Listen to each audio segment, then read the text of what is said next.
2025秋季書香文化節正喺塔石體育館舉行，有澳門插畫家推出漫畫書，向小朋友宣傳健康飲食理念，又期望未來有更多機會推廣本澳嘅 IP 品牌。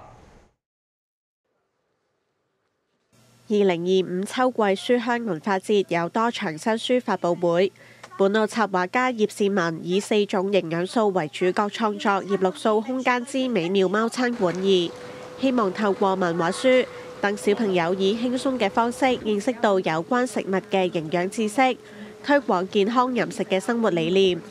又希望政府舉辦更多大型展覽，增加澳門 IP 品牌嘅曝光率。希望可能可以可能政府可能會搞多啲大型啲嘅對藝術方面嘅活動，即係可能展覽啊，或者係 IP 展咁樣，即係等我哋多啲機會可以澳門本地嘅 IP 品牌可以有機會係可以出嚟見到大家咁樣。動漫滿協就話，近年政府投入唔少資源協助本土 IP 發展，認為澳門 IP 雖然處於起步階段，但發展前景良好，